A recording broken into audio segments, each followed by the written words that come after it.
Hello everyone, स्वागत है आप सभी का हमारे YouTube channel master of current affair के चैनल पर। देखिए, यहाँ पर हम आपको कराते हैं करंट अफेयर से संबंधित कोई भी कंपटीशन का एग्जाम हो, जहाँ पर आपको करंट अफेयर की क्वेश्चन बहुत ही महत्वपूर्ण हो जाते हैं। तो देखिए, आज है आपका तारीख 13 अप्रैल 2022। तो यहाँ पर आप पहला क्वेश्चन देख सकते हैं, राष्ट्रीय वित्तीय रिपोर्टिंग प्राधिकरण के नए अध्यक्ष कौन बने? तो आपका यहाँ पर अजय भूषण पांडे हो जाएंगे। दूसरा यहाँ पर देखिए, आईसीसी महिला ओडीआई विश्व कप के इतिहास में सर्वाधिक विकेट लेने वाली गेंदबाज कौन बनी है? तो आपका झूलन गोस्वामी, भारत। कहाँ की है? भारत की है। अब देखिए तीसरा क्या है, भारत की सबसे बड़ी तैरती सौर ऊर्जा संयंत्र परियोजना कहाँ शुरू किया गया है? तो टुटुकुडी कहाँ पड़ता है? आपका तमिलनाडु में पड़ता है। अब देखिए अगला क्या है, इस किस ऑफ ग्रुप जारी Skoch state of government ranking 2021 में कौन सा राज्य शीर्ष पर रहा है? तो आपका राइट आंसर हो जाएगा आंध्र प्रदेश।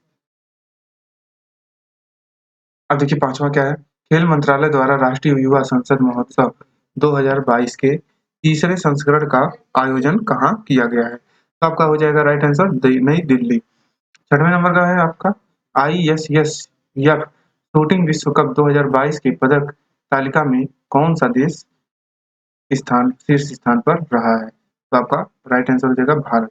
7वां नंबर का देखिए क्या है, किस सरकार ने महिलाओं को नौकरियां प्रदान करने के लिए महिला कार्य वुमेन वर्क कार्यक्रम को शुरू किया है? तो आपका राइट आंसर हो जाएगा कर्नाटक। अगला देखिए 8वें नंबर का क्या है, संस्कृति मंत्रालय द्वारा साहित्य उत्सव, जिसको इंग्लिश में कहते हैं लिटरेचर फेस्टिवल, का आयोजन कहाँ किया गया है? तो आपका राइट आंसर हो जाएगा नई दिल्ली। 9वें नंबर पर देखिए क्या है, भारतीय रेलवे के पहले गति शक्ति कार्गो टर्मिनल को कहाँ शुरू किया गया है? तो आपका राइट आंसर हो जाएगा थापर नगर, जो कि आपका पड़ता है झारखंड में। अब देखिए अगला क्वेश्चन क्या है, अगला आपका है ऑप्शनल वाला क्वेश्चन। ऑप्शन टाइप क्या है, ऑप्शन वाले क्वेश्चन देखिए क्या है। पहला क्वेश्चन है, किस राज्य के मुख्यमंत्री ने भ्रष्टाचार से संबंधित शिकायतों को सीधे अधिकारियों के पास दर्ज करवाने के लिए 1064 भ्रष्टाचार विरोधी मोबाइल ऐप किसने लॉन्च किया है? तो पहला ऑप्शन है आपका उत्तराखंड, दूसरा ऑप्शन है पंजाब, तीसरा ऑप्शन है आंध्र प्रदेश, चौथा ऑप्शन है इसमें असम, और राइट आंसर हो जाएगा आपका उत्तराखंड। तो उत्तराखंड की अगर बात करें कि वहाँ के सीएम कौन है, तो पुष्कर सिंह धामी है। अब यहाँ पर इंपॉर्टेंट पॉइंट देख लेते हैं आपका उत्तराखंड से संबंधित और इस क्वेश्चन से संबंधित। अब यहाँ पर आप देखिए कि उत्तराखंड के उप मुख्यमंत्री पुष्कर सिंह धामी ने भ्रष्टाचार से संबंधित शिकायतों को सीधे अधिकारियों के पास दर्ज करवाने के लिए 1064 भ्रष्टाचार विरोधी मोबाइल ऐप लॉन्च किया है। दूसरा पॉइंट देखिए क्या है, मोबाइल एप्लीकेशन को सतर्कता विभाग उत्तराखंड द्वारा विकसित किया गया है। अगला क्या है, यह एक नागरिकों को भ्रष्टाचार से संबंधित शिकायतों को सीधे अधिकारियों के पास दर्ज कराने में क्या करेगा? मदद करेगा। अब देखिए आपका अगला क्वेश्चन क्या है, तीसरे नंबर का क्वेश्चन देखिए क्या है, थाईलैंड ओपन बॉक्सिंग टूर्नामेंट 2022 में भारत ने कितने स्वर्ण पदक जीते हैं? पहला ऑप्शन है 6, दूसरा ऑप्शन है 5, तीसरा ऑप्शन है 8, चौथा ऑप्शन है डी। तो आपका राइट आंसर हो जाएगा इसमें, कुल पदक कितने जीते हैं? 3 स्वर्ण पदक जीते हैं। तो आपका देखिए इंपॉर्टेंट पॉइंट इसमें देखिए क्या है, आपका 15 सदस्य ही भारतीय मुक्केबाजों दल ने Thailand open international boxing tournament में 2022 में स्वर्ण पदक जीते हैं। कितने? 3। इसके अलावा भारत ने 4 रजत और 3 कांस्य सहित कुल 10 पदक जीते हैं। पदक विजेताओं के नाम देख लीजिए। स्वर्ण पदक कितने लोग जीते हैं? 3 लोग। कौन-कौन से? गोविंद सायनी, जो कि 48 किलोग्राम के हैं भार में, और दूसरा है अनंत प्रहलाद चौकड़ी, जो कि 54 किलोग्राम के वजन में। तीसरा ऑप्शन है सुमित, और ये 75 किलोग्राम के वजन में जीते हैं। और रजत पदक कौन-कौन से जीते हैं? और आप यहाँ से देख लीजिए, अमित पंघाल, जो कि 52 किलोग्राम के हैं, और दूसरा है मोनिका, 48 किलोग्राम में। तीसरा है वरिंदर सिंह, जो कि 60 किलोग्राम के हैं। आशीष कुमार, जो कि 81 किलोग्राम के हैं। अब कांस्य पदक की बात करते हैं कि कौन-कौन से लोग जीते हैं। पहला आपका मनीषा जो कि 57 किलोग्राम की है, पूजा जो है 69 किलोग्राम की है और तीसरा है भाग्यवती कचारी जो कि 75 किलोग्राम के हैं। अब देखिए आयोजन स्थल की बात करेंगे तो फुकेत द्वीप थाईलैंड में पड़ता है। अब यहाँ पर देखिए फार्मूला क्या है?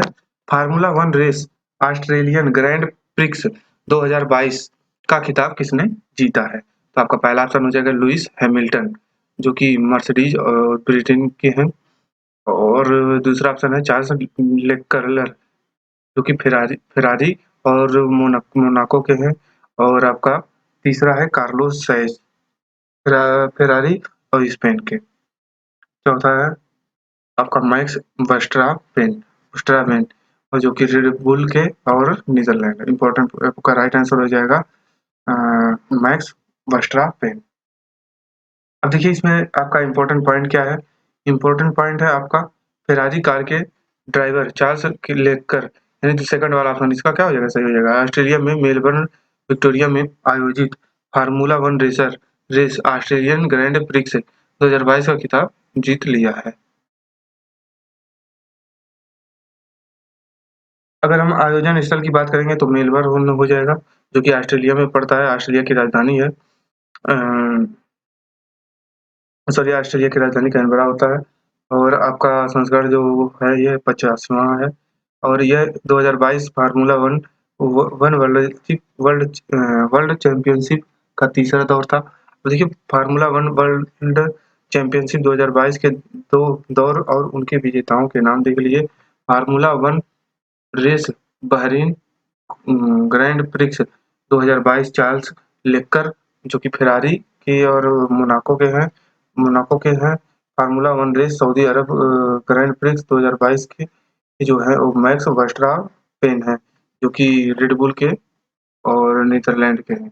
और देखिए चौथा है आपका पाकिस्तान के नए प्रधानमंत्री कौन बने हैं? तो आपका पहला ऑप्शन है शहबाज शरीफ, दूसरा ऑप्शन है इमरान खान, तीसरा ऑप्शन है आपका नवाज शरीफ, चौथा ऑप्शन है महमूद कुरैशी। तो आपका राइट आंसर हो जाएगा शहबाज शरीफ। अब हम बात करते हैं इंपॉर्टेंट पॉइंट की, तो इंपॉर्टेंट पॉइंट आपका हो जाता है पाकिस्तान संसद में इमरान खान के खिलाफ पेश किए गए अविश्वास प्रस्ताव के बाद शहबाज शरीफ पाकिस्तान के नए प्रधानमंत्री बने हैं। और आपका दूसरा क्या है? जो शहबाज शरीफ हैं, वो इमरान खान का स्थान लेंगे। अब पाकिस्तान की बात करते हैं। पाकिस्तान जो है एशिया महाद्वीप में स्थित है और पाकिस्तान की राजधानी की बात करेंगे तो इस्लामाबाद होती है आपकी। करेंसी की बात करेंगे तो पाकिस्तानी रुपया होता है। अगर इसकी स्थापना की बात करेंगे तो ये आपको 14 अगस्त 1947 में इसकी स्थापना हुई थी। अगर प्रधानमंत्री की बात करें तो यहाँ पर आपका हमने आपको अभी बताया है कि यहाँ पर प्रधानमंत्री आपके शहबाज शरीफ हैं। और राष्ट्रपति की बात करेंगे तो राष्ट्रपति आपका मोहम्मद हाँ, आरिफ अलवी हैं। और भारत और पाकिस्तान के बीच जो अंतर्राष्ट्रीय सीमा को हम क्या कहते हैं? रेड क्लिफ रेखा कहते हैं। पाकिस्तान की सबसे लंबी नदी की बात करेंगे तो सिंधु नदी हो जाती है आपकी। पाकिस्तान भारत के 3 राज्यों 3 पाकिस्तान भारत के 3 राज्यों की सीमा से लगता है, पंजाब, राजस्थान और गुजरात। और भारत का क्षेत्रफल की बात करेंगे तो पाकिस्तान से क्या है? 4 गुना अधिक है। तो भारत पाकिस्तान का मानव जो समय है ग्रीनविच से कितना है? वो 5 घंटे है। हमारा कितना है? भारत इंडिया का कितना है? 5.5 घंटे है। 5वें नंबर का क्वेश्चन देखिए क्या कह रहा है? राष्ट्रीय बाघ संरक्षण प्राधिकरण national tiger conservation authority NTCA की बीच भी बैठक की अध्यक्षता किसने की है? ये बीच की अध्यक्षता किसने की है? पहला आपका ऑप्शन है गिरिराज सिंह जो कि केंद्रीय ग्रामीण विकास मंत्री हैं। आपका दूसरा ऑप्शन है रामनाथ कोविंद जो कि राष्ट्रपति हैं। नरेंद्र सिंह तोमर जो कि कृषि और किसान कल्याण मंत्री हैं। चौथा ऑप्शन है भूपेंद्र यादव जो कि आपका केंद्रीय पर्यावरण और वन मंत्री है। तो आपका राइट आंसर हो जाएगा आपका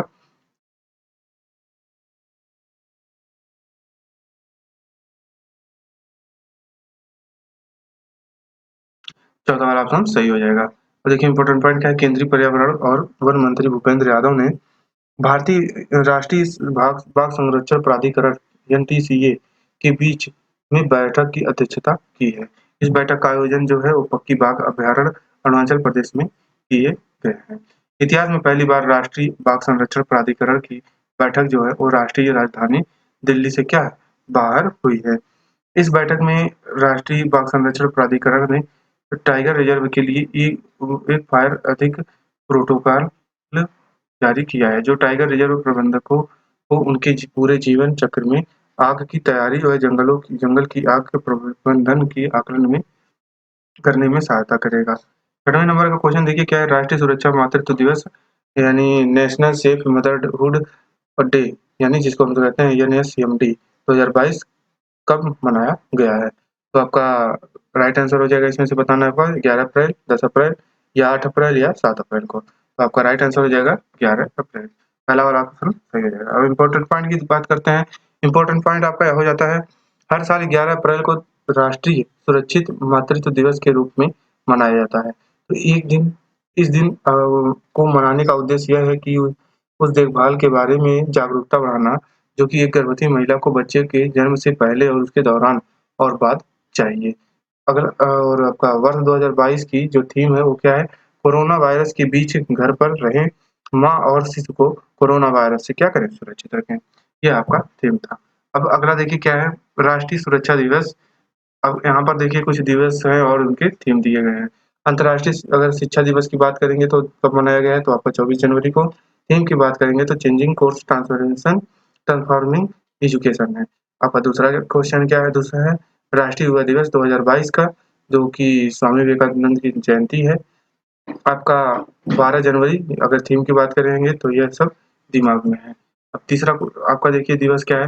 राष्ट्रीय मानव तस्करी जागरूकता दिवस 2022 कब मनाया गया? तो आपका राइट आंसर हो जाएगा आपका इसमें 11 जनवरी। और थीम की बात करेंगे human trafficking which should create awareness among people. अगला देखिए क्या है? 5वां दिवस प्रवासी भारतीय दिवस 2022 कब मनाया गया है? तो आपको मनाया गया है 9 जनवरी, जिसका थीम है कंट्रीब्यूटिंग आत्मनिर्भर भारत। 5वें नंबर का देखिए विश्व युद्ध अनाथ दिवस कब मनाया 2022 कब मनाया गया है? 6 जनवरी को। इसकी थीम की बात करेंगे तो caring for children children in horrific situation is a responsibility. अब अगले क्वेश्चन की बात करते हैं। रक्षा अनुसंधान और धन और विकास संगठन डीआरडीओ जिसको हम कहते हैं, और भारतीय सेना ने किस स्थान पर पिनाका एमके 9 पीके एमके 1 उन्नत रॉकेट सिस्टम की नए संस्करण का सफलतापूर्वक परीक्षण किया है? तो पहला ऑप्शन है तिरुवनंतपुरम जो कि केरल में पड़ता है। दूसरा ऑप्शन है पोखरण जो कि राजस्थान में पड़ता है। चांदीपुर जो कि उड़ीसा में पड़ता है। चौथा ऑप्शन है विशाखापट्टनम जो कि आंध्र प्रदेश में पड़ता है। तो आपका यहाँ पर राइट आंसर हो जाएगा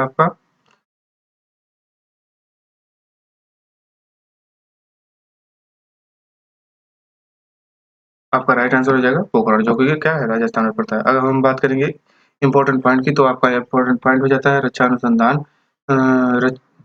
अनुसंधान और विकास संगठन जिसको हम डीआरडीओ कहते हैं, और भारतीय सेना ने पोखरण फायरिंग में रेंज में पिनाका एमके 1 उन्नत रॉकेट सिस्टम की नए संस्करण का सफलतापूर्वक क्या किया? परीक्षण किया है। अब इसमें पिनाका एमके-आई एक अपग्रेडेड रॉकेट प्रणाली है।